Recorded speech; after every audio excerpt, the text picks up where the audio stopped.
पूछ रही है मन में, तो मैं कह दे रहा हूँ, आरोप नहीं लगा क्योंकि आप नहीं सुनते हैं, हम ऐसा है नहीं। चलो तुम अपनी सारी बात कह लो, उसके बाद ही मैं कुछ कहूँगा। जितनी देर तक कहोगे, आधा घंटा तक कहना, आधा घंटा तक कहो। पहला प्रश्न है कि बौद्ध धर्म या बुद्ध विद्या, हम बौद्ध धर्म कहिए उस पर तो आपका संज्ञान कुछ और जाएगा, मैं समझ रहा हूँ। हम बौद्ध विद्या कह रहा हूँ, बुद्ध ने जो विद्या को भारत से क्यों अधिकार है, तुमको प्रश्न अपने हिसाब से करने का अधिकार है। जी। मुझे भी तो उत्तर देने का अपने हिसाब से अधिकार है। हाँ जी। तुम संतुष्ट हो या नहीं संतुष्ट हो, ये मेरा मतलब नहीं होगा। मेरा मतलब सिर्फ है क्या सच है, सच के आईने में मैं बोलता हूँ। तुमको संतुष्ट करने के लिए मैं नहीं बोलता हूँ, ये ध्यान रखना सत्य। हाँ ये तो सत्य है महाराज जी। मैं सच के आईने में जो होगा, लेवल पर मैं भी समझ रहा हूँ, के आईने में जो होगा मैं वही बोलूँगा। हाँ तो मैं ये प्रश्न उठता है, मैं प्रश्न बहुत जगह उठाया सेमिनारों में, बौद्ध विद्वानों में या किसी में भी, तो हमने पूछा कि बौद्ध विद्या भारत से क्यों नष्ट हो गई, या इसके पीछे क्या कारण है कि वैदिक धर्म, सनातन धर्म, ब्राह्मण धर्म आज फल फूल रहा है। बौद्ध विद्या ये भारत की थी, यहीं की थी, यहीं के एक बुद्ध ने, एक साइंटिस्ट ने खोजा, लेकिन भारत से विद्या लुप्त हो गई है। कौन जानता है बुद्ध को, सूत निपात को, कौन क्या जानता है। तो इसके पीछे कुछ रीज़न है, उस रीज़न ऐतिहासिक है, मैं उस पहलू पर भी जाऊँगा। रह गई आध्यात्मिक और ज्ञान की बात, तो वो जो आप कह रहे हैं कि सोनरिया वाला उदाहरण दिए हैं, तो जो खोजेगा वही ना समझेगा, और उसके लिए तो लुप्त रह भी करेगी। लेकिन एक ऐतिहासिक तथ्य है एक पर्दे में कि जो इसके पीछे बौद्धों का नाश किया गया, बौद्ध विद्या को नटभट किया गया। अब बाद में शंकराचार्य आए, चार धामों की स्थापना किए, और शंकराचार्य को भी प्रच्छन्न बौद्ध कहा गया। उनके जो गौड़पाद आचार्य थे, उन्होंने जो स्वीकारा वो मूल शंकराचार्य ने जाके बाद में उसका खंडन किया। तमाम चीज़ें फिलॉसफी में भी, उसमें हम तो नहीं जाएंगे फिलॉसफी कचरा में, क्योंकि वहाँ पकड़ होते हुए भी किताब हमको सहारा लेना पड़ा। लेकिन जो आध्यात्मिक चीज़ है, जो अब तक मैं जानता हूँ वही कह रहा हूँ कि बुद्ध ने जो विद्या खोजी, हम ये कह रहे हैं कि जो बुद्ध ने विद्या खोजी, बुद्ध के मरने के बाद इस भारत देश में वो विद्या लुप्त हो गई। लुप्त होने का मतलब कि न जानकारी में रही, प्रचारित नहीं रही। तो मैं ये नहीं कहूँगा कि वहाँ के विद्वान नहीं रहे, या विद्वान वहाँ के भिक्षु लोग भोग विलास हो गए, अय्यास हो गए। एक ही पहलू नहीं है, और सारे पहलू हैं जिस पर आपका प्रकाश यदि करेंगे तो ठीक है, और नहीं करेंगे तो मैं समझूंगा कि आप सनातन धर्म, हिंदू धर्म, ब्राह्मण धर्म के पोषक हैं। मतलब ये मैं आज आपसे नहीं कर रहा हूँ, बड़े बड़े लोगों से बीच में बोल देता हूँ। तो कुछ बातें हैं जो कचट है, जो कि अब आप कहिए कि मैं आप वहीं से कह के कुछ संतुष्ट आप कर दें, तो आप कह भी रहे हैं कि मैं संतुष्ट करने की सत्य की, तथ्य की बात बोलता हूँ। तो सोचो सत्य तथ्य है, यदि बड़े बड़े विद्वान हैं, आप रखिए बात को, देखिए कि वहाँ झगड़ा हो जाता है कि नहीं। आप मानने के, आप मनवाते रह जाएंगे, वो नहीं मानेंगे, जो आप वो मनवाएंगे आप नहीं मानेंगे, तो कहीं ना कहीं विवाद हो जाएगा ना, कहीं ना कहीं विवाद होना ही होना है। विद्वान लोग की मंडली में ब्राह्मण बैठा है, जाति का ब्राह्मण बैठा है, और बुद्ध को निगेटिव बोलता है, और वही पढ़ भी रहे, पाली और बहुत विद्वान पढ़ रहे हैं, और उसी को काट भी रहे हैं, उसी में घुसे भी, वही में काटे भी, और वही में कुछ लोगों ने बुद्ध को, पाली को या बुद्ध धारा को बढ़ाया, तो आज उनको हम नमन करते हैं। तो अंतर पड़ जाता है कि इसमें भी बहुत पेचीदा मामला है। ये चीज़ जो मैं कह रहा हूँ कि जब आध्यात्मिक बात है, जो शुद्ध की बात है, सच की बात, वो तो पेटकल जो करेगा नहीं, जो हमारे बाप का भाई हो चाहे हमारा बाप हो क्यों ना, जब पेटकल आप नहीं करेंगे तो वो बातें नहीं समझ में आएंगी। जो ऐतिहासिक तथ्य है, भौगोलिक क्षेत्र है, और तमाम चीज़ें हैं, उधर यदि मैं जाऊं तो बौद्धों का कत्लेआम किया गया। पुष्यमित्र शुंग ने, पतंजलि के नेतृत्व में पुष्यमित्र शुंग ने उसे मौर्य वंश के 10वां राजा को मारा, वहीं से मौर्य वंश समाप्त हो रहा है। मौर्य, हम ये नहीं कह रहे हैं कि वो हम बुद्ध हमारे बपौती हैं, लेकिन जो फॉलोअर्स थे, बौद्ध भिक्षु या संरक्षण जो अशोक दे रहा था, उसको ये सब एक समय है, बहुत समय लगा कि सब नष्ट भ्रष्ट किया गया। बुद्ध को इसमें, इस विद्या को भारत से लुप्त हो गई, तो विद्या थी कहाँ। हम तो कह रहे हैं कि अशोक की वजह से 5 से 7 को धर्मदूत भेजे गए वहाँ पे, श्रीलंका में, बर्मा में, कहाँ भेजे गए, तो बुद्ध ने नहीं भेजा। माने अशोक के पीरियड में बौद्ध भिक्षु जो साधन संपन्न थे, तपस्वी थे, वो लोगों ने गया और वो लोगों ने भेजा। तो जब गोयंका गुरु जी आए 1969 में विद्या लेके विपස්සना, तो वो कह रहे हैं कि और देशों में सम्मिश्रण हो गया, और बर्मा में गुरु शिष्य से परंपरा अभी तक जीवित थी, जो बुद्ध ने सिखाया बौद्ध भिक्षुओं से फिर धीरे धीरे गृहस्थों में कुछ लोग पाए, नहीं पाए, धीरे धीरे आती रही। लेकिन ये बौद्ध विद्या, एक प्रश्न उठ रहा है कि बुद्ध की जो विद्या है भारत से क्यों नष्ट हो गई, पहला प्रश्न है। और उसमें ऐतिहासिक तथ्य है कुछ न कुछ एक तो करवाया गया और दूसरे कुछ किए। जैसे राहुल संकीर्तन ने थोड़ा इशारा किया है, कई लोग इशारा किए हैं कि जब उस विद्या के प्रयोग करने वाले नहीं रहे, उसके विद्वान नहीं रहे, कुछ भिक्षुओं ने अय्यास हो गए। तो मैं कह रहा हूँ कि भिक्षु खाली अय्यास हो गए, सांची के स्तूप को तोड़ दिया गया, सांची के स्तूप को तोड़ दिया, सतना जिला भरौत स्तूप तोड़ दिया गया, अशोक सम्राट अशोक के वो लाटों को शिवलिंग बना दिया गया। मैं प्रमाण दे दूंगा। अभी बोध गया में एक मंदिर है बुद्ध का, ठीक है, और उसको साड़ी साया ब्लाउज और ठलाली या सुंदर सुंदर ब्लाउज पहना के उसको देवी बना दिया गया है। तो मतलब हमारी एक लड़ाई या सामाजिक लेवल पर भी यदि उधर जाऊं, मैं तो शुद्ध प्योर आध्यात्मिक की बात करता हूँ सपोर्ट थ्रू की, लेकिन वहाँ पे साड़ी साया ब्लाउज पहना के और बुद्ध को मूर्ति देख के आया हूँ गया में, काली ग्रेनाइट पत्थर की मूर्ति है, उनको साया साया ब्लाउज ठलाली पहना के चुनरी पहना के हाई को निकाल के स्तन स्त्रियों जैसा उनको देवी बना दिया गया। यदि वो फाड़ा जाए वो चुनरी ना, वो चुनरी को फाड़ा जाए, आप पूरा ये बुद्ध का गोला मिलेगा, सब कुछ मिलेगा, लेकिन नाक नक्शा कुल स्त्री दुर्गा काली बना के आप बुद्ध को पोषित करते हैं। बड़े बड़े खंडहरों में बुद्ध के अवशेष मिले लेकिन मानने के तैयार नहीं है। तो मैं कह रहा हूँ कि मीडिया में सारा ब्राह्मण बैठा है, सारे लोग ब्राह्मण बैठे हैं। हाँ, कोई मुस्लिम की लड़ाई लड़ रहा है, कोई राम मंदिर की लड़ाई लड़ रहा है, अवशेष मिल रहा है बहुत भिक्षुओं का, उसको छिपाया जा रहा है। तमाम चीजें हैं, ऐतिहासिक पहलू, राजनीतिक पहलू। जाएंगे थोड़ी देर बाद, अभी जा रहे हैं। तो मैं ये लड़के आपसे ये कहूँ कि आप हमको संतुष्ट कर देंगे, मैं संतुष्ट हो जाऊँ या आप हमारे सपोर्ट में रहेंगे तो मैं आपसे खुश रहूँगा। हमको ये भी तसल्ली नहीं है। हाँ, ये है कि जो आप कह रहे हैं उस पर मेरी निष्ठा है कि मैं सत्य और तथ्य की बात करता हूँ, किसी को समझाने संतुष्ट करने की नहीं करता हूँ। जब आप प्रमाण मांग रहे हैं तो मेरे भी प्रश्न है, यदि लिख के लाऊं आपसे पूछूं ये चीज़ों, हमारे मन में संदेह है, ऐतिहासिक रूप से बौद्ध धर्म के प्रति भी तमाम प्रश्न है, इतने प्रश्न है कि छड़ी लगा दूं। तो उन प्रश्नों का क्या आपसे मैं अपेक्षा करता हूं कि उन प्रश्नों का आप प्रमाणिक जवाब देंगे। कहीं ना कहीं गलतियां हुई हैं, ये बात को मानना पड़ेगा। मैं ये भी मान रहा हूँ कि बहुत भिक्षु अय्यास हो गए थे, तो मान लीजिए 5% बहुत भिक्षु अय्यास हो गए। कल लाट भी अय्यास हो गया था, लाट जो लाट को तोड़ फोड़ के उसको दूसर किया गया। अभी जमनिया में एक लाट है सम्राट अशोक की, ठीक है, वहाँ पे यही अहिर के बिरादर, यादव की बिरादरी के लोग कहते थे कि वो आला रुदल की गुलिया है, ठीक है। कितने बरिस प्रसारित आप किए? 20 बरिस। कोई नहीं जानता था। जब वहाँ पुरातत्व सर्वेक्षण हुआ, खुदाई हुई, शुंग वंश का, मौर्य वंश का या जो भी अशोक की लाट है वो प्रमाणित हो गया, ये व्यास है, ये लाट है। आज तक वो गुलिया माई थी। तो ऐसा ही लोगों ने प्रमाणित करते हैं। सारनाथ में एक मंदिर है, सारनाथ में ही एक टेम्पल के पास, स्तूपा के पास एक मंदिर है, उसमें ब्राह्मण घुसा है, मंदिर अपना बनाया है और वहाँ शिव चर्चा होती है। वो प्लेस लिखा है कि धमेक स्तूप है और वहाँ के लोग कह रहे हैं सीता रसोइया है।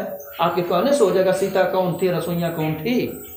तो तमाम चीज़ें हैं जो वैदिक वालों से, बौद्धों से जो बीच का एक खाई थी उसको गोयंका जी ने पाटा है। और यहाँ तक भी मैं जानता हूँ कि शंकराचार्य से और बड़े बड़े महामंडलेश्वर से गोयंका जी ने बात करके इस विद्या को लाया, नहीं तो विद्या भारत में भी नहीं आती जो ये आने वाली थी। उन्होंने कहा देखिए भाई, झगड़ा करने की बात, अपनी बात अपना रखिए, इतिहास अपना, कोई मत विचार। हम सीख सिखाते हैं, सदाचार सिखाते हैं, हम समाधि सिखाते हैं, मन को बस में करना सिखाते हैं। उसका आलम्बन क्या है? सांस और संवेदना के माध्यम से हम एक क्रियात्मक विद्या देता हूँ और प्रज्ञा जगह के अंतर मन के विकार निकालने की एक विधा देता हूँ। तो इसमें क्या एतराज है? किसी हिंदू को, किसी जैन को, किसी बौद्ध को क्यों एतराज है?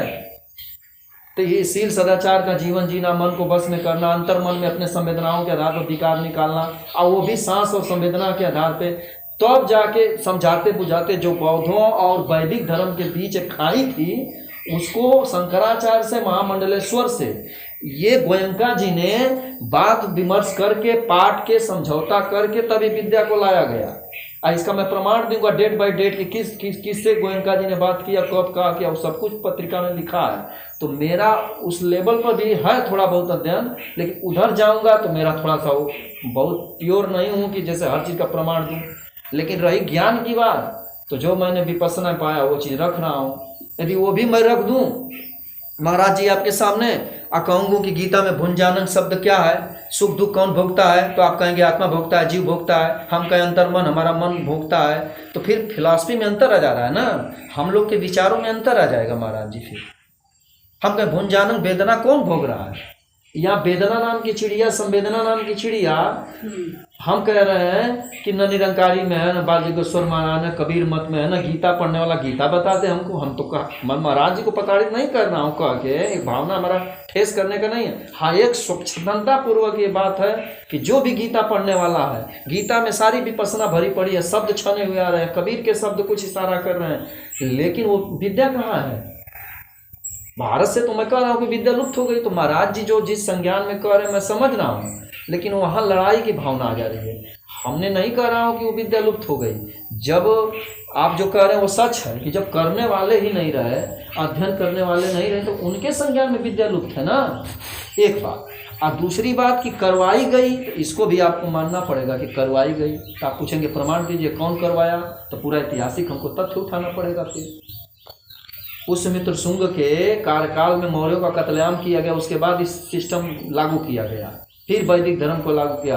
बौद्ध धर्म को मतलब एक्सेप्ट नहीं कर पाए। इसके प्रमाण है, बड़े बड़े लोग कहते हैं कि बुद्ध को नकार नहीं पाया, बुद्ध को स्वीकार नहीं किया, तो विष्णु का अवतार घोषित कर दिए। बौद्ध के 52,000 पृष्ठों की पाली साहित्य में कहीं भी विष्णु का अवतार नहीं, बुद्ध को कहा गया है। तो ये सब कौन प्रचारित करता है गलत सही कि बुद्ध विष्णु के अवतार है? जब मच्छ, कच्छ, बरा, परशुराम, बलि, बावन, ये सब बुद्ध कलंकी, ये तमाम 24 अवतार, रूप अवतार कितने हैं, वो है बात मैं पढ़ा हूँ, लिखा हूँ, अध्ययन है थोड़ा। जब इतने बुद्ध अवतार थे तो बुद्ध का कोई मंदिर है आज तक इंडिया में?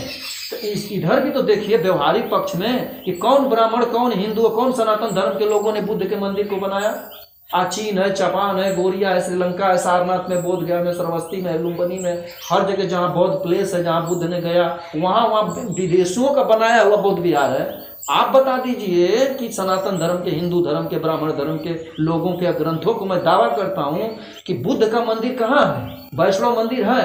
उसी वैष्णव मंदिर विष्णु के, राम कृष्ण को अवतार बताते हैं। आईकुल हम तो कहते हैं कि एक तरह से मतलब वो डाइवर्ट दिमाग को किया गया है बुद्ध के नाम पे। आप इसके पक्ष में हो या ना हो, तो विष्णु का अवतार जब बुद्ध थे तो बुद्ध का मंदिर होना चाहिए ना, बुद्ध के नाम पर भजन और कीर्तन होना चाहिए ना। आज तक कोई है ना? विष्णु के नाम पे है, विष्णु के नाम पे है, वैष्णव के नाम पे उनकी मंदिर है, बुद्ध के नाम पे नहीं है। तमाम ऐसे बहुत सूक्ष्म सूक्ष्म बातें हैं जो कि हमको खाली झल्ला के बोलने से और क्रोधपूर्वक कहने से, जताने से हमारी बात सिद्ध नहीं हो जाएगी। मैं जो कह रहा हूँ सत्य है, लेकिन जरूर है ये बात कि घालमेल इस हमारे इतिहास के साथ, हमारे बौद्ध धर्म के प्रति नाश के साथ कुछ छेड़खानी यहाँ के कुछ लोग किए। अब कौन किए तो मैं ये नहीं कह दूंगा कि ब्राह्मण किए, हिंदू किए, सनातनी धर्म किए। हाँ, लाइन से जरूर तथ्य को रखते जाऊंगा।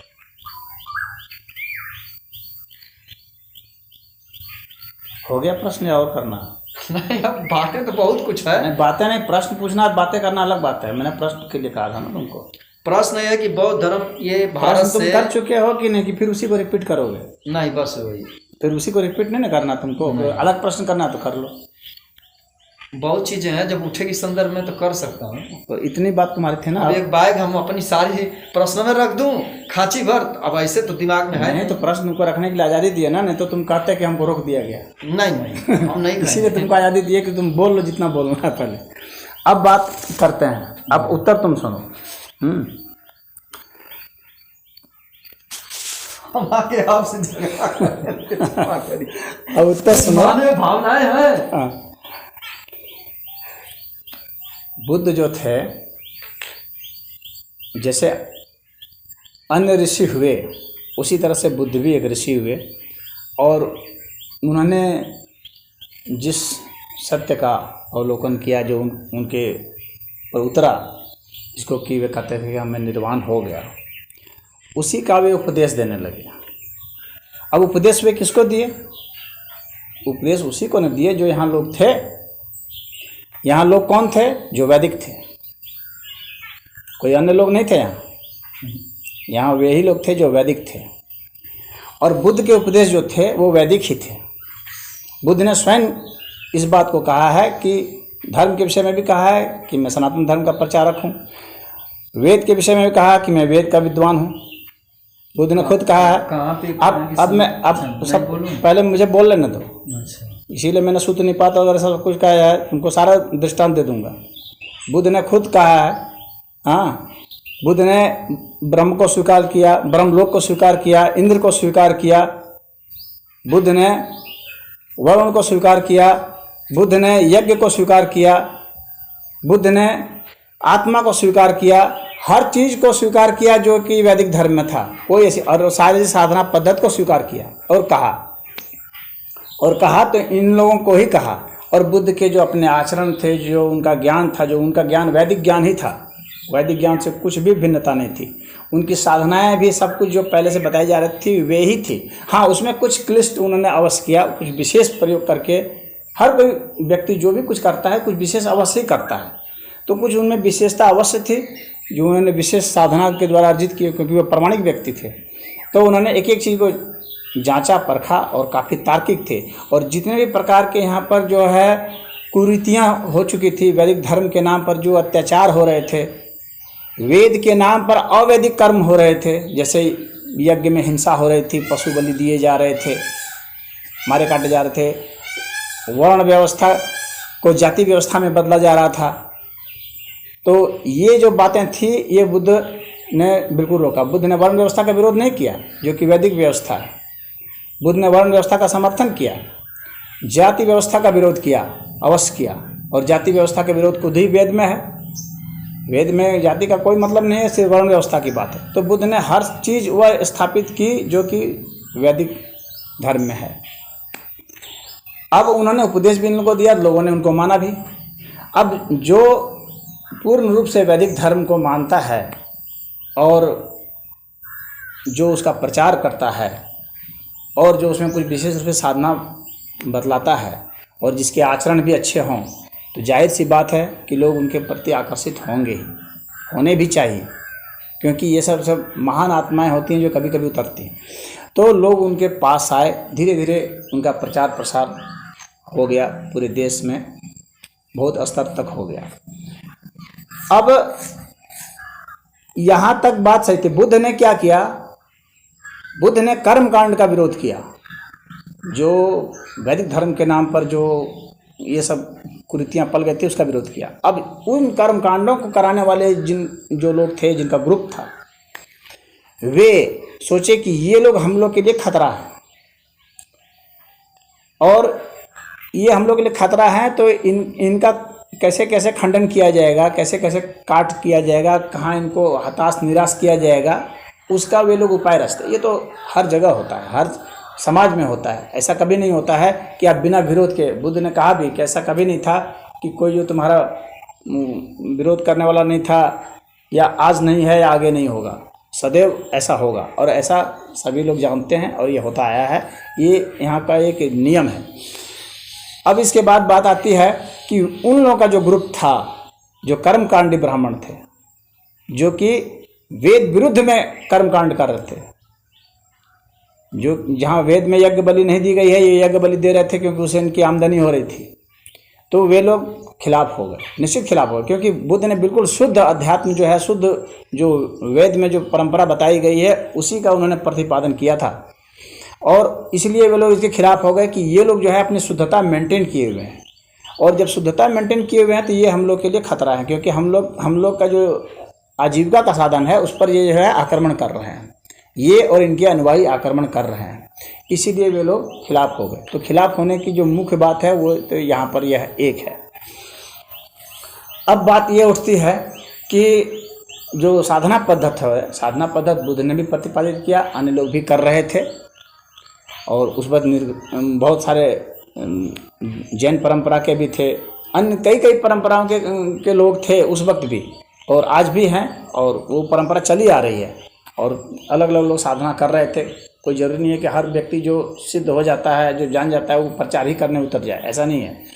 कितने ऐसे होते हैं जो कि सब कुछ जानते हैं, उनके पास जो आया बस उनको बताए, यह नहीं है कि पूरा प्रचार में चले गए। लेकिन बुद्ध ने पूरे प्रचार में अपने को दिया, वो अपना बताते गए, लोगों को चलते गए। अन्य लोग ऐसा नहीं भी थे, तो कई ऐसे लोग हैं जो कि ऐसा नहीं किया, अपना बैठे हैं भाई जैसे भी है। अब उसके बाद जो है उनका बुद्ध के कई 100 वर्ष के बाद, हमको लगता है 300 वर्ष के आसपास, लगभग एग्जैक्ट डेट तो मैं नहीं बता पा रहा हूँ, लेकिन 300 वर्ष के आसपास बौद्ध ग्रंथों की रचना शुरू हुई। बौद्ध ग्रंथों की रचना शुरू हुई बुद्ध के गुजर जाने के 300 वर्ष बाद। गलत है। हाँ, ये 3 माह के बाद। नहीं, 300 वर्ष के बाद उसकी जो रचना है तो पूरी फाइनल होकर के आई है। हम जो इतिहास में हम पढ़े हैं, अब हम लोग देखेंगे कि कितने समय में। आप जो हाँ, बुद्ध के इतने उपदेश 3 माह में नहीं बन सकते, पहली बात तो ये जान लो। बुद्ध के इतने उपदेश जो तुम 3 माह की बात कर रहे हो ना, ये टेक्निकली ऐसे ही फॉल्ट है। 3 माह में बुद्ध ने जितने उपदेश दिए हैं, जितने जगह दिए हैं, वो तुरंत नहीं बन सकते। इतने इतने ग्रंथ जो हैं। 1 मिनट, हम ये अब तुम बीच में मत, बाद में तुम बोलना, जब मैं बोल लूँ तब तुमको इतिहास का जो है मैं दूंगा कब वो किया गया है। तो उसके कई इनकी कई हुई बैठकें हुई, कई पूरे संघ की बैठक हुई कई बार, और उसमें भी कई समय, कितने समय लगे, काफ़ी अंतराल लगा। ऐसे एक दिन में तैयार नहीं हो जाता है कोई चीज़। वही कहना चाहिए। हाँ, तो वो तुम कह रहे 3 माह में तैयार हो गया, इसलिए मैं आपत्ति कर रहा हूँ। बैठक हुई नहीं, बैठक की बात मैं नहीं कर रहा हूँ, ग्रंथ तैयार होने के बाद मैं कह रहा हूँ। संगीति कितना समय चली ये बता रहा हूँ, दूसरी संगीति कितना, तीसरी संगीति वो 300 वर्ष गुजर गए, 300 वर्ष गुजर गए, तब जाकर के सारे ग्रंथ जो हम लोग के पास उपलब्ध हैं अभी। बल्कि उसके बावजूद भी कुछ होते रहे। हाँ, ऐसा नहीं है। तो वह मैं कह रहा हूँ। तो उतने समय जब गुजर जाता है तो उतने समय में बहुत सारी ऐसी बातें भी आ जाती हैं जो बातें वे नहीं कहे होते हैं। ये सामान्य है, क्योंकि हम लोग की किसी की भी व्यक्ति की स्मरण शक्ति ऐसी नहीं हो सकती, खुद की भी स्मरण शक्ति इतनी नहीं हो सकती व्यक्ति की कि ठीक उसने आज जो बोला वही वो कल बोले, वही वो परसों बोले। कुछ ना कुछ अंतर आ जाता है, खुद उस व्यक्ति में आ जाता है अंतर। अब जो सुनने वाले लोग हैं और फिर उनके जो सुनने वाले हैं, उनके जो सुनने वाले हैं, तो उसमें अंतर आ जाता है। तो ऐसे इस तरह के अंतर आते हैं, और बाद में फिर क्या होता है कि कुछ शिष्य लोग ऐसे होते हैं जो अपनी विचारधारा को उसमें घुसा देते हैं। ये अक्सर देखा जाता है। तो उसने अपने जो कुछ शोध हैं वो घुसा देते हैं, वो बुद्ध के नाम पर चलता है। खैर जो भी है, मतलब ग्रंथ बन गया और ये परंपरा चली। अब हम लोग बात आते हैं कि, तो पहली बात यहाँ पर मैं ये सिद्ध करना चाह रहा था कि बुद्ध ने कोई नया धर्म नहीं चलाया, न उन्होंने कोई पंथ भी चलाया। यह बात भी ध्यान रखने की जरूरत है। न धर्म चलाया और न ही पंथ चलाया। उन्होंने शुद्ध रूप से व्यक्ति कैसे अच्छा पवित्र हो सकता है, शुद्ध रूप से कैसे व्यक्ति आध्यात्मिक हो सकता है, वह उन्होंने बताया। उन्होंने कभी ये नहीं बताया कि मैं एक पंथ चला रहा हूँ, कि मैं एक धर्म चला रहा हूँ, कि मैं वेद विरोधी हूँ, हाँ मैं ब्राह्मण विरोधी हूँ, मैं यज्ञ विरोधी हूँ। ऐसा बुद्ध ने कभी कहीं नहीं कहा है। यहाँ अभी बौद्ध के जो ग्रंथ मौजूद हैं, इनमें भी बुद्ध की तो बात छोड़ दीजिए, बुद्ध ने जो कहा होगा उन 300 वर्ष के बाद जो ग्रंथ हैं मौजूद, उनमें भी ये बातें नहीं हैं। यह मैं कहना चाह रहा हूँ। अब इसके बाद बात आती है कि बौद्ध का जो है, जो एक पंथ वो भले न चलाए, लेकिन एक पंथ बन गया, और पंथ बन गया तो वो चलता रहा। बहुत लोग प्रभावित हुए, विशेषकर वे लोग ज़्यादा प्रभावित हुए जिनको की आध्यात्मिक रुचि थी, वे लोग उसमें ज़्यादा प्रभावित हुए। और वे लोग प्रभावित हुए जो जातिगत व्यवस्था से त्रस्त थे, वे लोग प्रभावित हुए जो ये जो तथाकथित जो ब्राह्मण हैं, जो कि ब्राह्मण वास्तव में नहीं है। बुद्ध के ही हिसाब से बुद्ध ने ब्राह्मण कौन है उसकी परिभाषा भी दी है। हाँ, पूरा ग्रंथ अगर अध्ययन करो तो उनकी परिभाषा के हिसाब से जो ब्राह्मण नहीं थे और कहते थे कि हम ब्राह्मण हैं, जैसे सोनारिया में ही अभी मान लो उदाहरण लें, तो लोग नहीं कहते कि हम लोग ब्राह्मण हैं। लेकिन क्या ब्राह्मण की जो परिभाषा उसके तहत है? ये नहीं है। ये एक जाति के हिसाब से सोचते हैं, हाँ, कि हम ब्राह्मण हैं। और यहाँ घालमेल हो गया, ब्राह्मण एक वर्ण और ब्राह्मण एक जाति, यह एक घालमेल है, बहुत बड़ा घालमेल है। और यह घालमेल इसलिए है क्योंकि यह कोई एक अथॉरिटी नहीं है। यहाँ एक जैसे कोई भी जो ऑर्गेनाइज होता है ना, कोई भी सिस्टम ऑर्गेनाइज होता है, चाहे धर्म हो, पंथ हो, मजहब हो, तो वहाँ पर एक अथॉरिटी होती है जो कि ये प्रमाण पत्र जारी करे कि नहीं, यह जो है ब्राह्मण वर्ण है, और यह जो है ये इसको ब्राह्मण नहीं कहना, इसको बाभन कह दो या कोई और चीज़ कह दो।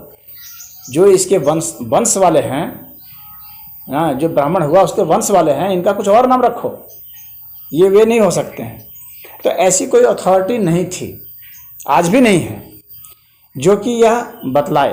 तो इन लोगों ने उसी का लाभ उठाया, उनके वंश वालों ने, और कहा कि हम लोग भी ब्राह्मण हैं, भले हम लोग जो है सारे कुकर्म करते हों, हम लोग भले हम लोग झूठ बोलते हों, हम लोग मक्कार हों, हम लोग दूसरे को ठगते हों, हम लोग हिंसा करते हों, हम लोग क्रोध करते हों, हम लोग लालची हों, जो भी हैं, फिर भी हम लोग ब्राह्मण हैं। इनका ऐसा कहना है। हालांकि वो ब्राह्मण की परिभाषा के तहत ब्राह्मण नहीं थे, परंतु यह बताएगा कौन कि तुम ब्राह्मण नहीं हो? एक प्रश्न यहाँ पर यह भी उठता है, बताएगा कौन? और जब समाज बहुत बड़ा होता है और उसकी अथॉरिटी नहीं होती है, तो जाहिर सी बात है कि जो मनमाना जो ग्रुप होता है, जो ग्रुप शक्तिशाली होता है, शक्ति की भूमिका आती है। शक्ति की भूमिका से कोई इनकार नहीं कर सकता।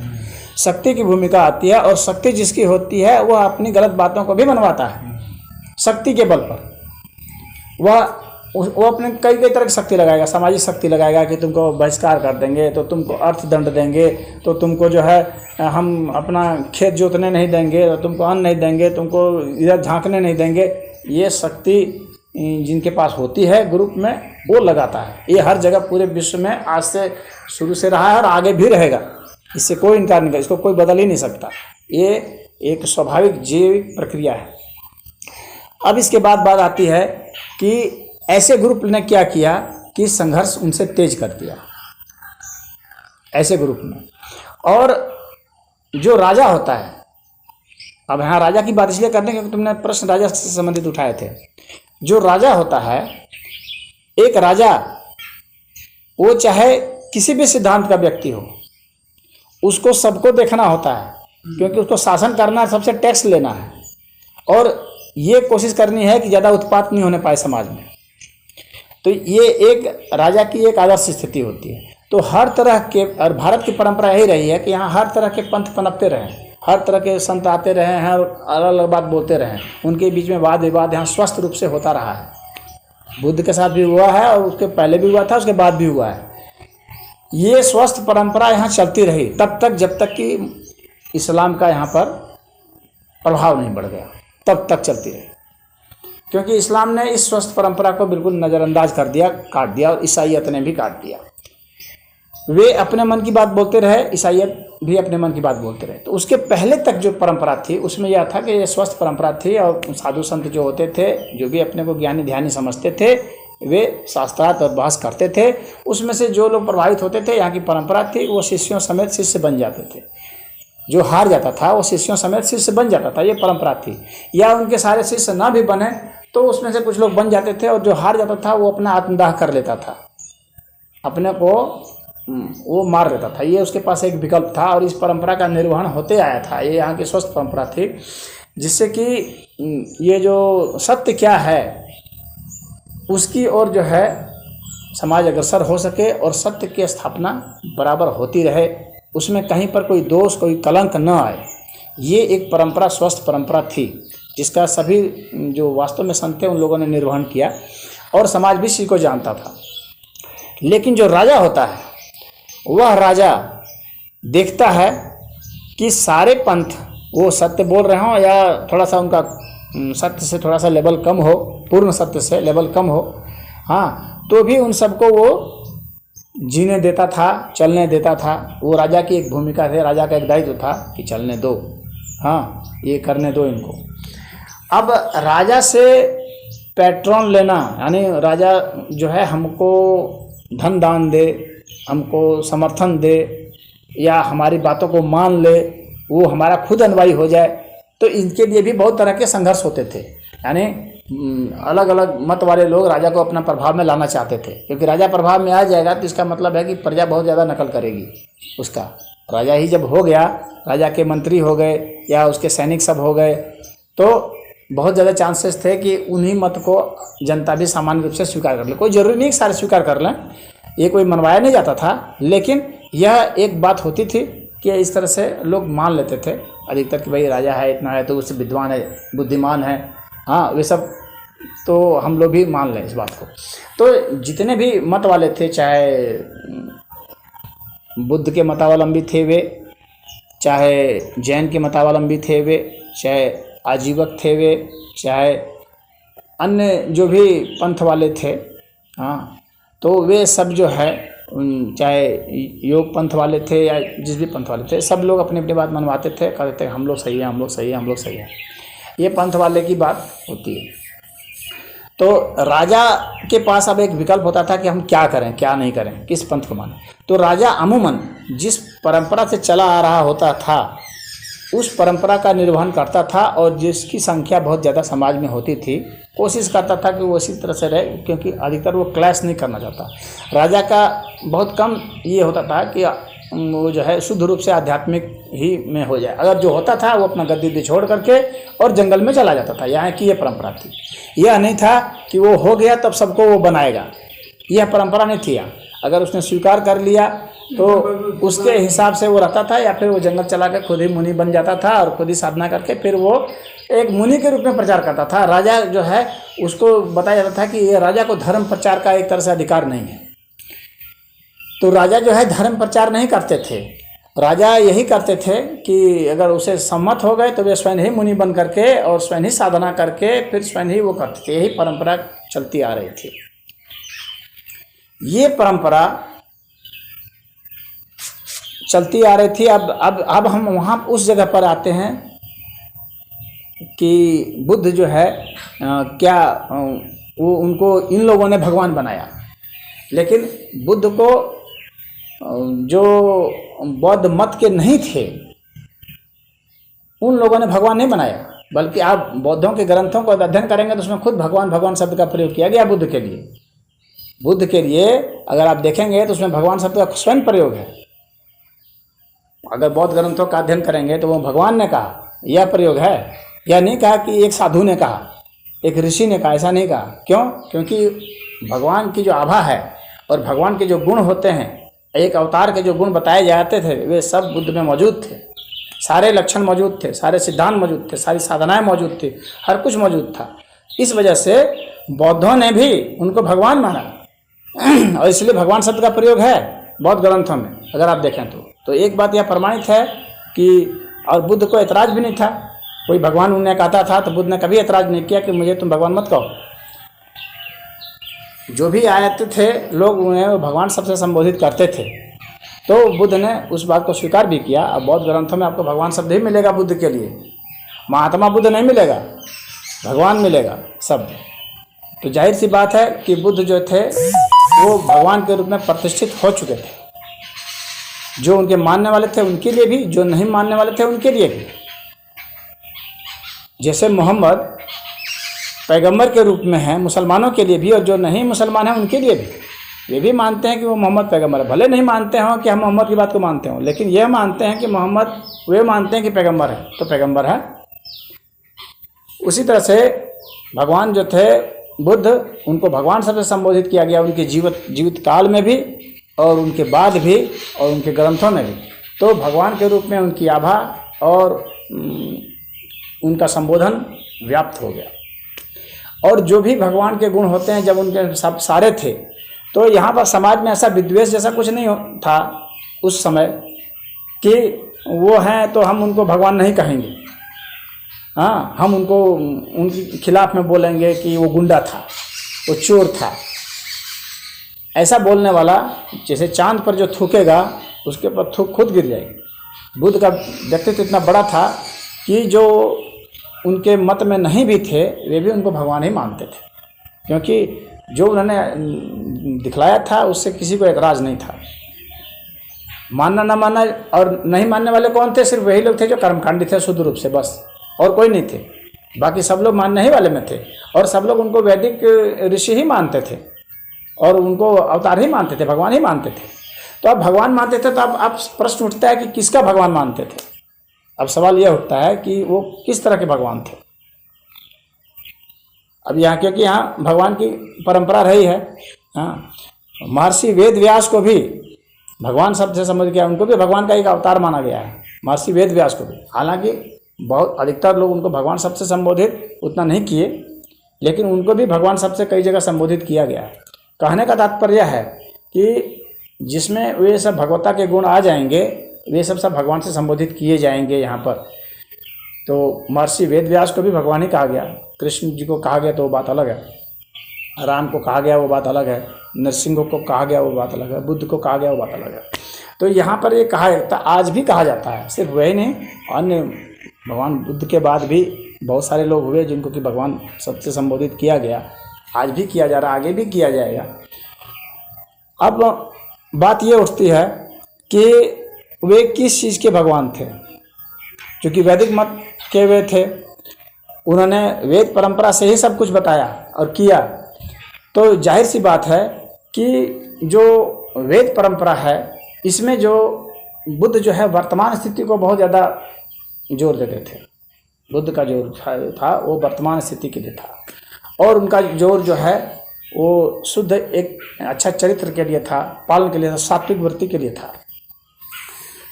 तो जो सात्विक वृत्ति के जो लोग हैं और सात्विक वृत्ति के जो अब तक के जिनको माना गया है और जो पालन करने वाले हैं और जो वर्तमान स्थिति को बतलाने वाले लोग हैं जो रहे हैं, तो उनकी परंपरा के हिसाब से ये जो विष्णु हैं वे वर्तमान स्थिति का द्योतक है। ब्रह्मा पूर्व स्थिति का है और शिव बाद की स्थिति का है, विनाशक हैं और वे उत्पादक हैं। और विष्णु जो हैं वे वर्तमान स्थिति का द्योतक हैं। तो वर्तमान स्थिति का द्योतक होने की वजह से ही वे विष्णु के परंपरा में आए। इनको ब्रह्मा का अवतार नहीं कहा गया। और उन्होंने भी वैसे भी बुद्ध ने कई बार स्पष्ट जिक्र किया है कि मतलब कि ब्रह्मा से भी मैं ऊपर हूँ।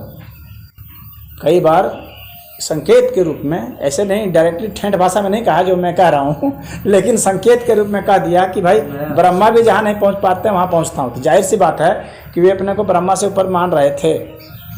हाँ, उस चीज़ को वो समझ रहे थे। तो उन्होंने इस बात को ब्रह्मलोक से भी अपने को ऊपर वो माने।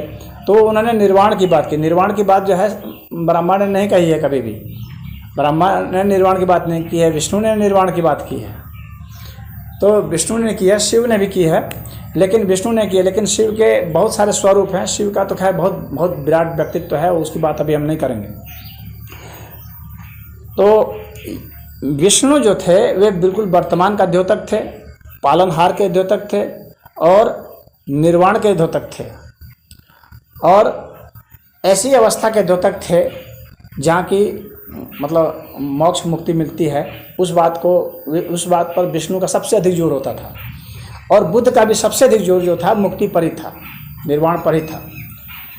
तो जब इनका सबसे ज़्यादा जोर उसी पर था, तो जाहिर सी बात है कि ये विष्णु के ही अवतार फिर माने जाएंगे। क्योंकि अन्य किसी के शिव के माने नहीं जा सकते, इनके माने नहीं जा सकते, क्योंकि शिव के का व्यक्तित्व तो बहुत ज़्यादा बड़ा आयाम है, खुल करके है, और बहुत तरह की साधनाएँ हैं, तंत्र मंत्र ये वो 1000 तरह की जितनी भी साधनाएं हैं सब शिव के द्वारा है। इसलिए शिव का व्यक्तित्व तो खैर बहुत बड़ा हो जाता है। तो बुद्ध का व्यक्तित्व तो उतना बड़ा नहीं था, उतने बड़ा नहीं थे, लेकिन ये सात्विक प्रवृत्ति वाले थे बुद्ध। बुद्ध ने अपने सतोगुण में अपने सारे उपदेश दिए हैं। बुद्ध के जो भी उपदेश हैं वो सतोगुण वाले हैं, बुद्ध के उपदेश तामसी गुण वाले नहीं हैं। इसीलिए बुद्ध ने मदिरा पान का निषेध किया है, और तमाम तरह के जितने भी ये नशे हैं उन सब का निषेध बुद्ध ने किया हुआ है। मांस भक्षण इन सब का निषेध किया हुआ है। तो ये वही बातें थी ना जो कि पहले से परंपरा से चली आ रही थी, कोई ऐसी नई बात नहीं थी कुछ भी। लेकिन उन्होंने उस परंपरा का सबसे अच्छा निर्वहन किया और सबसे अच्छे प्रतीक के रूप में उभर करके आए। जो श्रेष्ठ हो सकता था, जो सात्विक वृत्ति में श्रेष्ठ हो सकता था, वह बुद्ध में था, और बुद्ध ने उसको दिया और लोगों ने स्वीकार किया। तो जाहिर सी बात है कि वह जो सात्विक वृत्ति जो है, जो विष्णु का जो सात्विक स्वरूप है, वही उभर करके आया। इसलिए इनको विष्णु का अवतार माना गया। भगवान तो वे हो ही गए थे, बौद्ध मत के हिसाब से भी थे, और अन्य लोग भी मान रहे थे। तो अब जो है ये विष्णु के अवतार माने गए। उसके बाद जो है पुराणों में भी, हिंदुओं के ग्रंथों में भी बताया गया, बहुत सारे हैं, चाहे आप मत्स्य पुराण लेंगे, चाहे अन्य पुराण लेंगे, कुर्म पुराण लेंगे, देवी भागवत पुराण लेंगे, कई सब पुराण लेंगे, उसमें सब भगवान बुद्ध का जिक्र है। और उसको माना गया है कि ये कृष्ण भगवान थे, वही बुद्धावतार के रूप में आए हैं। अब सवाल उठता है इसके बाद का कि भगवान बुद्ध के मंदिर क्यों नहीं थे? तो मंदिर बनाए गए थे, मंदिर थे, और यह एक बहुत झूठी एक मतलब भ्रांति है कि ये सिर्फ बौद्ध मत वालों ने ही बनाया। अरे बौद्ध मत वाले अलग कोई थोड़े नहीं थे, वे भी तो वैदिक ही थे, कोई अलग थोड़े नहीं थे बौद्ध मत वाले। ये तो अलग ही मान, जैसे अभी कोई जो है जो शिव मत वाले हैं, अगर वो शिव का मंदिर बना दे तो वो कहे कि हम लोग को वैदिक वालों ने मदद नहीं किया।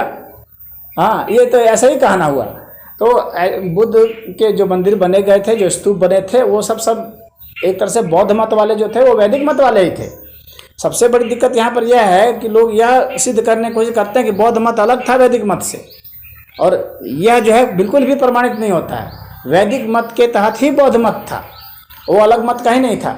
तो जो मंदिर बने वो सब वैदिक वालों ने ही बनवाया, ये माना जाएगा। वो बृहत्तर रूप था, सभी लोगों ने चंदा दिए होंगे। हाँ, जो बुद्ध के शुद्ध रूप से जो अनुयायी थे, जो साधना करते थे, उनका विशेष योगदान रहा होगा कि उन लोगों ने ज़्यादा दिया या उन लोगों ने चंदा मांगने में ज़्यादा जोर लगाया। लेकिन देने वाले जो गृहस्थ थे वे सब बुद्ध को भी मानते थे और अन्य देवी देवताओं को भी मानते थे और सारे परंपराओं को मानते थे। ऐसा नहीं है कि वे सिर्फ बुद्ध को ही लेकर के अकेले बैठ गए थे, वे बुद्ध को भी मानते थे और विष्णु को भी मानते थे, शिव को भी मानते थे, ब्रह्मा को मानते थे, क्योंकि बुद्ध स्वयं भी इन सब चीज़ों को मान रहे थे। तो वे सब मानते थे, उन सभी ने योगदान दिया। अब उन सभी के योगदान को नज़रअंदाज करके कहना कि उन लोगों ने योगदान नहीं दिया, हम लोगों ने खाली बनाया अकेला, आज का जो बौद्ध मत वाले हैं वे ये दावा कर रहे हैं। यही मैं कहता हूँ कि कम्युनिस्टों ने ऐसी विचारधारा प्रतिपादित की, यहाँ पर ये फ्रिक्शन पैदा करने की कोशिश की, जबकि वो उसी के एक बहुत बड़े छत्र छाया के तहत उनका भी मत उसी में सब शामिल था और सारे लोग ही योगदान कर रहे थे। अब उनके जो हैं मंदिर बने हुए थे और आज भी जिसको शुद्ध रूप से कहा जाता है कि ये बौद्ध मंदिर नहीं है, वहाँ भी मैंने खुद कई जगह पर देखा है बुद्ध का मंदिर मौजूद है। उस मंदिर के परिसर में भी मौजूद है, मैंने खुद स्वयं ही कई जगह देखा है। अभी हाल फिलहाल में मैं छत्तीसगढ़ गया था तो वहाँ भी देखा बौद्ध का मंदिर वहीं पर बगल में था, अन्य मंदिर भी थे। यह अलग बात है कि बुद्ध का मंदिर जो था वो मैंने देखा कि थोड़ा छोटा सा था और जो बाकी मंदिर थे जो मुख्य मंदिर होते हैं वो बड़े होते हैं। तो ये परंपरा भारत में रही है कि जिस नाम से मंदिर होता है वह मंदिर ही बड़ा होता है। जैसे राम मंदिर होगा तो राम का मंदिर बड़ा होगा, वहाँ अगर कृष्ण का भी मंदिर होगा तो छोटा सा होगा। तो इसका अर्थ यह नहीं है कि उसका महत्व छोटा कर दिया गया है, एक मुख्य मंदिर बना दिया जाता है, उसी में वह होता है। और बाकी जो बुद्ध के मंदिर थे तो वह जो है ऐसा नहीं है कि सिर्फ उसको जो है बुद्ध के जो शुद्ध रूप से जो अनुयायी थे उन्होंने ही बनाया, पूरे समाज ने उसमें योगदान दिया था और सबने बनाया था, सबने मिल करके। और वे भी जो थे वे भी सब वैदिक मत के ही तहत आते हैं। आज के जो लोग हैं जो एक अलग ही धर्म जिन्होंने अब अलग धर्म की जब जहाँ से शुरुआत होती है वहाँ से ये सारा झगड़ा शुरू होता है। अलग धर्म की जब शुरुआत होती है कि ये अलग धर्म है, सिख अलग धर्म है, ये सब जो शुरुआत होती है ना, वहाँ से जैन अलग धर्म है। जैन भी एक मत था, न कि कोई धर्म था। और जैन मत भी जो था वही इसी पूरे वैदिक परंपरा के तहत ही था। अब उसके ऊपर खैर अभी हम बात नहीं करते हैं, अभी फिर बौद्ध के ऊपर बात करते हैं। तो ये चलते आ रहे थे, तो इसलिए उनको विष्णु का अवतार माना गया, बताया गया और सभी लोगों ने सहयोग किया और उनके सब बनते रहे। आज के परिप्रेक्ष्य में बिल्कुल नहीं देखेंगे, हमको उस परिप्रेक्ष्य में देखना है, उस समय जा करके वहाँ की निगाह से देखना है। आज की निगाह से देखेंगे तो उल्टा पुल्टा लगेगा। अब उसके बाद फिर वहाँ से आते हैं पुष्यमित्र शुंग पर, जिसकी बात तुमने बहुत जोर दे करके कही है, जो कम्युनिस्टों के द्वारा बहुत ज़्यादा प्रचारित किया गया है। तो पहली बात तो ये जान लेना जरूरी है कि भारत में कभी कोई ऐसा राजा नहीं हो सकता अकेला जो कि सारे मत को बदल दे और सब चीज़ सिस्टम को बदल दे, चाहे वो कोई कितना भी शक्तिशाली राजा रहा हो। पुष्यमित्र सिंह शक्तिशाली था, बहुत शक्तिशाली नहीं था, शक्तिशाली जरूर था, बहुत शक्तिशाली नहीं था। इतना शक्तिशाली नहीं था कि सारे स्तूपों को तोड़ दे, सारे बौद्धों को मार दे, काट दे और सबको वो कर दे, ऐसा नहीं था। वो एक कट्टर ब्राह्मण था, लेकिन वो बौद्ध का विरोधी नहीं था। पहली बात तो ये सुन लेने की जरूरत है, वो बौद्ध धर्म का विरोधी नहीं था। वो सिर्फ उस बात का विरोध कर रहा था वहाँ, वो चूँकि वो पहले सेनापति था, मगध नरेश के तहत ही वह एक सेनापति था और उसका विरोध इस बात को लेकर के था कि यह रास रंग में डूबा हुआ है और बौद्ध धर्म का आड़ लेकर के ये जो सेना चली आ रही है उसके विरोध में ये खड़ा नहीं हो रहा। राजा का पहला धर्म है रक्षा करना लोगों का, ये राजा का पहला धर्म है। राजा कोई जो है वह उपदेशक नहीं होता है कि वह उपदेश से कहेगा कि ये नहीं होना चाहिए, ऐसा नहीं होता है। और जब वह उस चीज़ का पालन नहीं कर रहा था तो उसके पास कोई विकल्प नहीं था कि इस देश की रक्षा करने के लिए उस राजा का कत्ल करे और स्वयं राजगद्दी हासिल करे। उसने बिल्कुल सही किया, क्योंकि वो बाहर से जो आ रहे थे, अब यहाँ पर धर्म की बात नहीं है, अब यहाँ पर हो रही है राजनीतिक बात, राज्य की बात। तो जब भी कोई बाहर का राजा आएगा, वो जो बाहर का राजा आ रहा था वो कोई बहुत विधर्मी नहीं था, वो भी वैदिक मतावलंबी ही था। जो बाहर का राजा आकर के यहाँ पर हमला करने जा रहा था, वो ऐसा नहीं था कि कोई बहुत वो उस वक्त तक, जिस वक्त तक ये पुष्यमित्र शुंग वाली जो घटना है, उस वक्त तक ऐसा नहीं है कि कोई बहुत ऐसा विधर्मी आ रहा था। वह भी ऐसे ही मत के लोग थे। लेकिन वहाँ पर राष्ट्र की रक्षा की मुख्य बात थी, और राष्ट्र की रक्षा की मुख्य बात थी तो राष्ट्र की रक्षा वो नहीं कर रहा था, वो अय्यासी में डूबा हुआ था, कायर हो गया था, बौद्ध धर्म की आड़ लेता था, अहिंसा की बात कर रहा था, लड़ने के डर से अहिंसा की जो बात करे उस तरह के कायर लोगों के कोई ज़रूरत नहीं है, वैसे राजा होने का कोई हकदार नहीं है वो। तो वैसे को मार करके और फिर पुष्यमित्र शुंग ने उसको हराया और शासन को स्थापित किया सबको। और ऐसा बिल्कुल भी नहीं है कि उसने सभी जो बुद्ध को मानने वाले थे सबका कत्ल कर दिया और सारे स्तूप और सब कुछ तोड़ ताड़ दिए, ऐसा कुछ नहीं है। हाँ, यह जरूर है कि वैसी उस आक्रोश में जब ऐसा आक्रोश होता है तो कुछ टूट जाते हैं, यह मान लिया जाता है। जैसे कि मुसलमानों ने आक्रमण किया तो कुछ ज़्यादा तोड़ दिया क्योंकि वे इस बात में विश्वास ही करते थे। लेकिन पुष्यमित्र शुंग न स्वयं इस बात को मानता था, न उसके मानने वाले से मानते थे। जितने मानने वाले थे यहाँ के जो वैदिक मतावलंबी थे, वे इस बात में कतई विश्वास नहीं करते हैं, कहीं नहीं। वे न उनका शास्त्र ये इस बात को कहता है कि दूसरे का मंदिर को या पूजा स्थान को तोड़ो। यहाँ तक कि इस्लाम जो इतना विरोध में खड़ा है उसको भी तोड़ने के लिए यहाँ पर अलाउ नहीं किया जाता है। तो यहाँ के शास्त्र ने कभी भी अलाउ नहीं किया कि दूसरे के पूजा स्थलों को, साधना स्थलों को आप नष्ट करें। इसीलिए पुष्यमित्र शुंग की वो शक्ति बिल्कुल भी नहीं मानी जा सकती है कि पुष्यमित्र शुंग ने बिल्कुल ही समाज के और धर्म के विरुद्ध में जाकर के ये काम किया। कुछ जरूर शरारती तत्व तो कर देते हैं, जैसे कभी कोई हो जाता है तो 2-4 थप्पड़ मुक्का लग गया, 1-2 कत्ल कर दिए गए, कहीं पर तोड़ ताड़ दिया गया, ऐसा थोड़ा मोड़ा हो सकता है, वो बातें हो सकती हैं। और उसके बाद के कुछ लोग कहीं पर हो सकते हैं ऐसा कर दिए। अब ये समाज में वो चूँकि वो एक मान्यता प्राप्त ही थे और घुल मिल गए थे। अब चूँकि यहाँ पर अन्य लोग कई तरह की पूजा करते हैं, आज भी लोग हैं, तो ऐसा नहीं खाली कृष्ण की पूजा करते हैं, शिव की, वही आदमी शिव की भी पूजा कर रहा है, वही दुर्गा की भी पूजा कर रहा है, वही जो है बुद्ध की भी कर रहा है, वही कबीर की भी कर रहा है। एक ही आदमी कई तरह के लोगों की पूजा करता रहता है। ये यहाँ की भारत की परंपरा रही है। यहाँ पर ऐसा नहीं रहा कि शुद्ध रूप से इसी को खाली करते रहो, दूसरे को मत करो। हालांकि कोशिश किए हैं हम कुछ मत वाले कि ऐसा ही हो, लेकिन ऐसा होना यहाँ पर आसान नहीं रहा है, क्योंकि यहाँ पर जो परंपरा वेद की परंपरा चली आ रही है, उस वेद की परंपरा में सत्य और सनातन ही मुख्य माना गया है। कि आप जो सनातन परंपरा है, जो सही परंपरा है, जो सत्य को बतलाने के लिए है, उसको ही आप मानिए। तो सत्य को कबीर भी बता रहे हैं, सत्य को चेतन भी बता रहे हैं, तो हम कबीर को भी कुछ मानेंगे, चेतन को भी मानेंगे। हाँ, आलोचना का यहाँ बिल्कुल स्पष्ट स्थान है कि आप आलोचना कीजिए, प्रश्न पूछिए, और जहाँ संतुष्टि होती है उसको ही ज़्यादा गुरु के रूप में मान लीजिए। यहाँ गुरु परंपरा चलती आ रही है, इसीलिए बुद्ध को शास्त्रा और गुरु बताया गया। तो गुरु परंपरा चलती आ रही है कि हाँ, उसको आप गुरु मानिए जिससे आप बहुत ज़्यादा संतुष्ट हैं। तो यह यहाँ है, लेकिन इसका मतलब यह नहीं है कि जिसने गुरु माना वो बाकी को बिल्कुल ख़त्म कर दे वो, और दूसरे को बिल्कुल ही जीरो कर दे या उसके खिलाफ हो जाए, ऐसा भी नहीं है। आप गुरु मानिए, लेकिन अन्य के भी मतों का सम्मान करते रहिए, ये भी चलता रहता है। तो यहाँ यही परंपरा चल रही थी।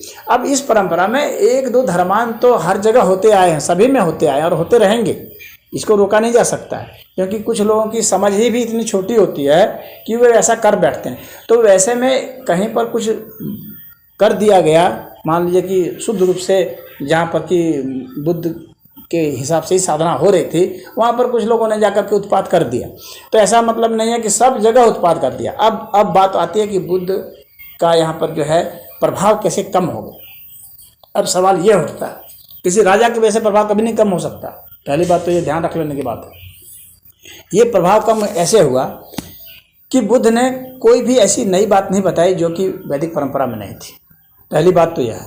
इस वजह से क्या हुआ कि उनकी जो बातें थी वो धीरे धीरे धूमिल होती गई, क्योंकि वो एक ऋषि थे और वैसे वैसे यहाँ पर हजारों ऋषि हुए हैं, तो और उसके मानने वाले कई हुए हैं, तो वे सब धीरे धीरे वैसे फेड आउट कर गया, धूमिल हो गया।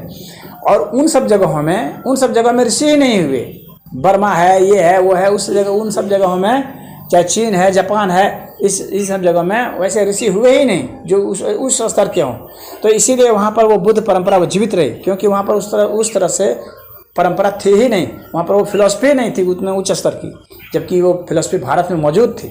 तो इतनी उच्च स्तर की जो फिलॉसफी जहाँ मौजूद है, तो वहाँ पर अन्य फिलॉसफी को पनपना बहुत ही मुश्किल है, मतलब बौद्धिक स्तर पर बहुत मुश्किल है। उसको ज़बरदस्ती जैसे इस्लाम ने फैलाया, मार मार के, लब जिहाद फलना टिकना करके, उस तरह से तो पनपा सकते हैं। या जैसे कि क्रिश्चियन लोगों ने किया कि लालच दे करके, डरा के, धमका के शासन, वैसे कर सकते हैं। लेकिन शुद्ध रूप से शास्त्रार्थ करके या साधना बता करके ऐसे करने में यहाँ पर मुश्किल है, क्योंकि यहाँ पर बहुत लंबी चौड़ी बहुत समय से गहरी परंपरा चली आ रही थी। तो यह जो परंपरा चली आ रही थी उसके कारण क्या हुआ कि बुद्ध की परंपरा इसीलिए उसमें धीरे धीरे उसमें खो गई, विलीन हो गई, क्योंकि वो उसी परंपरा के ही वो थे एक तरह से, इसीलिए यहाँ खो गई। न कि पुष्यमित्र स्वयं की वजह से खो गई कि उसने एक नया पूरा बौद्ध धर्म को समाप्त कर दिया। ये बेकार की बातें हैं। ये सिर्फ उन लोगों की बातें हैं जो कि धर्म के वास्तविक स्वरूप को नहीं समझते हैं और उसके प्रवाह को नहीं समझते हैं कि इसके ये प्रचारित कैसे होता है, प्रसारित कैसे होता है। ये एक तलवार से नहीं होते है कि कोई बच गया 20-25 बरस बच गया तो 20-25 बरस में पूरे बौद्ध धर्म के इतने समय से चल आ रहा था बौद्ध मत, उसको समाप्त कर दिया अकेले। ये बेकार की बात है। वो चूँकि इसी सारी परंपरा के तहत ही उनका एक था, इसीलिए वो इसमें धीरे धीरे विलीन हो गया। उन्हीं का नहीं, सबका विलीन हो जाता। जब तक ये कट्टरपंथी नहीं रहेगा, ये नानक का भी और इनका भी जितने भी पंथ हैं सबका विलीन हो जाएगा। कोई पंथ जो है यहाँ पर रह नहीं सकता, क्योंकि वो इतनी बड़ी छाया है वेद की, हाँ, जिसके तहत जो है कोई अन्य जो है एक उसके ठीक विरोध में नहीं पनप सकता है। और पनपेगा तो गलत होकर के ही पनपेगा, जैसे कि इस्लाम है, ईसाईयत है। वे कभी भी शास्त्रार्थ करके सामने में जीत ही नहीं सकते, किसी हालत में नहीं जीत सकते। और बुद्ध ने यहाँ पर जीत हासिल की, क्योंकि बुद्ध ने उसी परंपरा को स्थापित किया, इसीलिए बुद्ध ने जीत हासिल की और उनके मत चले। और लीन होने के पीछे कारण यही है कि यहाँ ये परंपरा इतनी ज़्यादा गहरी है, इसकी जड़ें इतनी गहरी है और हर बातें सब कुछ सब लोगों को पता थी कुछ न कुछ अर्थ में, तो वे चली गई। अब है विद्या के लोभ की बात। तो जैसे मैंने बताया था कि सामान्य लोग जो थे वे गहरी विद्या नहीं जानते थे, उनको सामान्य लोगों को अध्यात्म से थोड़ा कम मतलब होता है। ये आज की नहीं, शुरू से ही बात है और आगे भी यही बात रहेगी। सामान्य आदमी बहुत सामान्य स्तर पर जीता, इसीलिए उसे सामान्य आदमी भी कहते हैं। उसमें उतनी आध्यात्मिक जो है गहरी रुचि नहीं होती है, वो इंद्रियों विषयों में भी चलता है, क्योंकि हमारी इंद्रियां जो हैं ये बहिर्मुखी हैं, तो वो बाहर की ओर उसकी गति ज़्यादा होती है, इसीलिए सामान्य आदमी बाहर गिरता है। एक मन ही है, मन का एक छोटा सा हिस्सा है जो कि अंदर की ओर गति करता है। तो उस स्तर पर, मन के उस छोटे हिस्से पर काम करने वाले बहुत कम लोग हैं इस धरती पर, इसीलिए सामान्य लोगों में वह नहीं है। इसीलिए जो कहते हैं कि बुद्ध का वो लोप हो गया, बुद्ध का ही क्यों लोप हो गया, सब चीज़ का लोप हो गया। वैदिक धर्म का भी जितना था सब लोप हो गया, हम तो यही कहेंगे, सिर्फ बुद्ध का लोप तो नहीं है। उस तरह का अगर देखा जाए लोप होने का, तो बुद्ध की विद्या ही नहीं, जितनी भी विद्याएं थी सब लुप्त हैं। लेकिन अगर साधक के निगाह से देखेंगे तो कोई भी विद्या लुप्त नहीं थी, न है, न कभी रही है। वो सदैव वो विद्या रही है, वो परंपरा रही है। हाँ, शुद्ध रूप से उसका व्यापक स्तर पर प्रचार प्रसार वह अवश्य लुप्त होता रहता है, फेज दर फेज। कभी योग का प्रचार बढ़ गया, कभी घट गया, कभी ये अद्वैतवाद का बढ़ गया, कभी घट गया, कभी द्वैतवाद का बढ़ गया, घट गया, कभी वैदिक का बढ़ गया, कभी भक्ति का बढ़ गया, कभी ज्ञान मार्ग वाला का बढ़ गया। ये सब चलता रहता है। लेकिन पूरे के पूरे होल अगर देखा जाए, मंत्र योग, तंत्र योग, ज्ञान योग, ध्यान योग, सारे योगों को अगर मिला दिया जाए एक एज ए होल, तो वो परंपरा एक रस, एक प्रवाह से इस देश से चल रही है और अन्य देशों में भी छन छन करके ये क्रमशः जाती रही है और जाती रहेगी। और आज जो इतना मीडिया का ज़माना है तो जाती रहेगी। तो बुद्ध के यहाँ लोप का यह वास्तविक कारण है। बुद्ध के लोप, आज सिर्फ बुद्ध का नहीं, जैन का भी जो लोप है और अन्य भी जो पंथ जो भी यहाँ उभरते आए, वो सारे पंथ इसीलिए यहाँ विलुप्त होते आए, क्योंकि वे कोई नई बात कह ही नहीं पाए। जब तक आप बिल्कुल ठोस नई बात नहीं कहेंगे, और वो नई बात जो कि ठीक विरोधी हो, वो नई बात जो विरोधी भी होनी चाहिए।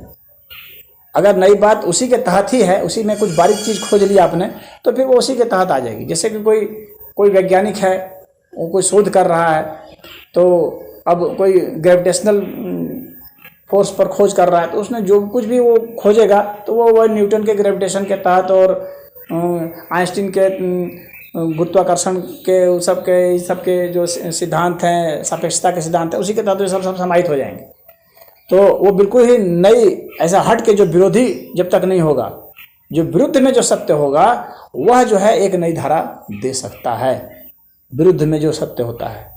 तो विरुद्ध में सत्य करने के लिए इसका मतलब है कि अगर अल्टीमेट सत्य यहाँ नहीं खोजा गया है तो ही आप ऐसा खोज पाएंगे। तो अल्टीमेट सत्य यहाँ चूँकि खोज लिया गया था, प्रमाणित हो चुका था, तो इसलिए अल्टीमेट सत्य कोई खोज ही नहीं पाया, आज तक नहीं खोज पाया कोई। इसीलिए कोई भी विरुद्ध में नई धारा नहीं पैदा कर सकता है। जोर जबरदस्ती करके कोई बढ़ा दे, जैसे इस्लाम और ईसाई बढ़ा रहे हैं, वह एक अलग बात है, बिल्कुल ही अलग बात है। तो यहाँ पर बुद्ध की परंपरा का लोप होने का वास्तविक कारण यही है, जो लोप होना कहते हैं तुम्हारे शब्दों में। हमारे शब्द में कोई लोप नहीं हुआ है, हमारे शब्द में कभी लोप नहीं हुआ। उस वक्त भी बुद्ध की परंपरा थी, बुद्ध के गुजर जाने के बाद भी रही, और बुद्ध की परंपरा आज भी है। और जो गोयंका की बात करते हैं कि गोयंका ने आया और कहा, गोयंका नहीं आते तो क्या यहाँ पर विपश्यना नहीं था, ये कहने की बात है। हाँ, ये हो सकता है कि उनके कारण ज़्यादा लोग जान गए हों, उनके कारण आम लोग जान गए हों, ये हो सकता है। विपश्यना यहाँ पहले भी था, गोयंका की के 1969 से नहीं विपश्यना है। तो ये बिल्कुल हंसने वाली बात है। जैसे रामदेव कहें कि हमने योग को स्थापित कर दिया, हाँ, तो ये वैसा बेकार की बातें हैं। या रजनीश कहे कि हमने तंत्र को स्थापित कर दिया, ये सब बेकार की बातें हैं। ये पहले से होती आ रही थी, कभी लुप्त नहीं हुई धारा, कभी जनमानस में ज़्यादा लोकप्रिय हो गई और कभी कम लोकप्रिय हुई। तो जो सार बात है, जो तुमने प्रश्न किया वो मैंने बता दिया। अब मेरी बात तुमने मेरे पर जो कहा था तो मैं उसको भी बता दूँ कि मैं किस परंपरा का वाहक हूँ। मैं भी सनातन परंपरा का वाहक हूँ, निसंदेह वाहक हूँ, क्योंकि सनातन परंपरा से श्रेष्ठ और कोई परंपरा मुझे ज्ञात नहीं है। जो मैंने अपने प्रयोगों के द्वारा अनुभव किया, जो अध्ययन के द्वारा अनुभव किया, उससे मुझे यही प्रतीत हुआ कि सनातन परंपरा से श्रेष्ठ धारा और कहीं है ही नहीं। तो मैं अन्य का वाहक कैसे हो सकता।